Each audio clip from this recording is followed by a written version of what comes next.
PajamaRich.com.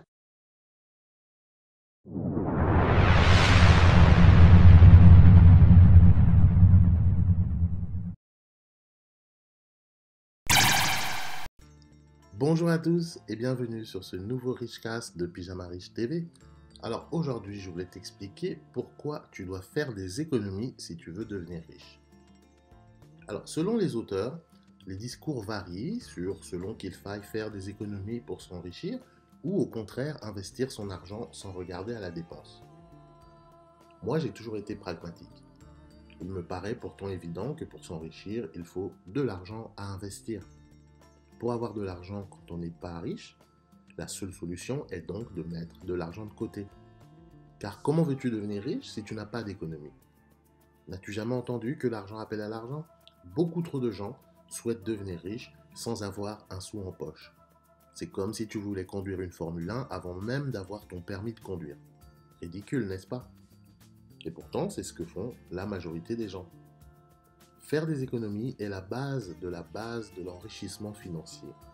Afin de pouvoir investir pour gagner de l'argent, il faut bien que tu aies de l'argent. Donc voilà pourquoi j'insiste beaucoup pour que tu fasses des économies. Cela ne sert à rien que tu cherches des trucs et des astuces pour devenir riche si tu n'as même pas 10 balles à investir. Il n'y a pas de miracle. Alors certains vont te dire qu'ils se sont enrichis en partant de zéro, mais ce n'est pas vrai, on ne part jamais de zéro. Il faut un minimum pour pouvoir commencer. Même si effectivement, avec Internet, on peut commencer au rabais, avec notamment un blog et tout ça. N'empêche, au final, il faudra quand même de l'argent pour pouvoir développer ton activité. Tu dois payer des logiciels, de la pub, du matériel, des formations, etc. Et dans tout ça, rien n'est gratuit, tu devras toujours payer. C'est pourquoi, avant de te lancer dans quoi que ce soit, fais des économies, bordel! Alors, comment faire des économies? J'en ai déjà beaucoup parlé dans des épisodes précédents. D'ailleurs, si tu ne les as pas encore écoutés, tu devrais regarder un petit peu dans les différentes vidéos que j'ai faites et tu verras les sujets sur ça. Faire des économies, c'est simple comme bonjour. Il te suffit de vivre en dessous de tes moyens. Si tu gagnes 1000 balles, tu vis pour 500 balles. Si tu gagnes 10 000 balles, tu vis pour 500 balles. Et oui, beaucoup pensent que parce qu'ils gagnent beaucoup d'argent, ils doivent tout dépenser. Erreur. Tant que tu n'es pas libre financièrement, essaye toujours de vivre pour le minimum de budget et mettre de côté le maximum.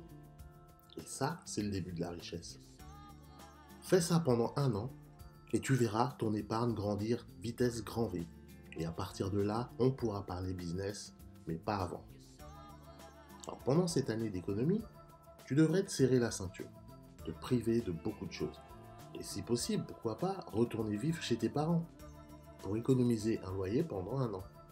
Alors imagine-toi économiser un loyer pendant 1 an, ce que ça peut représenter. Alors disons, par exemple, que tu payes 500 € de loyer par mois. Sur 12 mois, ça fait donc 6 000 €. Cela signifie que juste en allant vivre chez tes parents, tu mets déjà 6 000 € de côté. Et en couplant ça avec d'autres astuces pour économiser, tu peux facilement rajouter 4 000 € ou plus de côté. Et là, boum, on est déjà à 10 000 €. 10 000 € en 1 an, sur 12 mois. Et bien ça commence à être un capital sérieux. Et à partir de là, tu pourras étudier le business sérieusement et t'investir à fond pour devenir libre. Voilà comment on fait pour se lancer dans le business. Souvent on me demande comment faire pour avoir du capital, pour se lancer. Ben maintenant, tu as la réponse. Et en utilisant cette méthode, l'avantage c'est que tu ne dois rien à personne. Tu n'as pas de crédit, donc pas de dette. Et de cette manière, tu seras alors plus serein quand tu vas investir. Quand on veut, on peut. Mais beaucoup veulent, mais peu se donnent les moyens. Et pourtant, les solutions sont là et elles sont simples à appliquer. Mais le problème, c'est toujours une question de volonté. Certains ont la volonté, d'autres l'ont pas. Et pourtant, ceux qui n'ont aucune volonté critiqueront et seront jaloux de ceux qui auront fait les efforts. Car devenir riche et libre, ça ne s'improvise pas. Ça demande énormément de sacrifices et de travail. Et faire des économies en est un. Et ça peut être plus difficile qu'il n'y paraît. Et pourtant, ce n'est que la pointe de l'iceberg sur la route du succès. Un autre avantage de suivre cette méthode, de faire des économies pendant 1 an, c'est que ça va t'habituer à contrôler tes finances et tes habitudes d'achat. Car comme je le disais dans un article récent, une fois qu'on prend les bonnes habitudes, tout est plus facile. Donc en vivant simplement et pour pas cher pendant 1 an, tu te rendras compte que tu n'as pas besoin de grand-chose pour vivre et être heureux. Comme ça, même le jour où tes revenus augmenteront, il te sera alors plus facile de gérer ton budget et de mettre de côté. Donc je t'invite fortement à mettre en place une année d'économie au plus vite. Tu n'en tireras que des avantages. En tout cas, j'espère que cet épisode t'aura plu et que ça te parlera et peut-être tu auras le déclic de passer à l'action immédiatement. Donc donne-moi ton avis un peu sur ce sujet.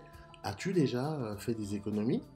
Te sens-tu capable de vivre de façon économique pendant 1 an pour atteindre tes objectifs? Alors n'hésite pas à partager ton expérience, ton avis dans un commentaire en dessous de cette vidéo. Et également, si tu n'es pas encore abonné, de t'abonner à la chaîne YouTube Pyjama Riche TV et surtout me laisser un petit pouce bleu en dessous de cette vidéo. Alors ce sera tout pour aujourd'hui. Je t'invite à regarder quand même dans la description de cette vidéo. Je t'ai mis différents liens qui pourront être utiles. Et sinon, on se donne donc rendez-vous au prochain podcast. Entre-temps, prends bien soin de toi. Bon courage. Allez, salut!